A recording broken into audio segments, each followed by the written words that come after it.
ఆఫ్ఘనిస్తాన్లోని Taliban ప్రభుత్వాన్ని మొట్టమొదటిసారిగా అధికారికంగా అఫీషియల్గా రికగ్నైజ్ చేసిన దేశం రష్యా. మనకు తెలుసు 2021లో ఆఫ్ఘనిస్తాన్లో కంప్లీట్గా తాలిబాన్ టేక్ ఓవర్ చేసేస్తుంది. అమెరికా ఎప్పుడైతే కంప్లీట్గా ట్రూప్స్ విత్డ్రాల్ చేసేస్తుందో తాలిబాన్ ఇమీడియట్గా అంటే లాస్ట్ ట్రూప్స్ ఫ్లైట్ ఎక్కకముందే తాలిబాన్ గవర్నమెంట్ ఆఫీసెస్ అన్ని ఆక్యుపై చేస్తుంది అనమాట. అంతకుముందు కూడా 40-50% ఆఫ్ ఆఫ్ఘనిస్తాన్ని తాలిబాన్ కంట్రోల్లోనే ఉంచుకుంది. అసలు రష్యా ఎందుకు తాలిబాన్ని అఫీషియల్గా రికగ్నైజ్ చేస్తుంది? ఎందుకు చేయాల్సి వచ్చింది?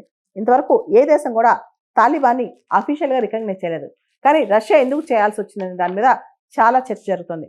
ముఖ్యంగా ఈ ప్రాంతం ఈ కౌంటర్ టెర్రరిజం మెకానిజం కోసం రష్యా చేసిందా, లేదా drug cartels Afghanistan, Pakistan, Iran ఈ ప్రాంతంలో డ్రగ్ కార్టెల్స్ ఎక్కువ అనమాట, దాన్ని ఆపటాన్ని చేసిందా అంటే వీటన్నిటికన్నా ఇంపార్టెంట్ ఎప్పుడు కూడా ప్రపంచ రాజకీయాల్లో ఆఫ్ఘనిస్తాన్ అనేది చాలా కీలకం.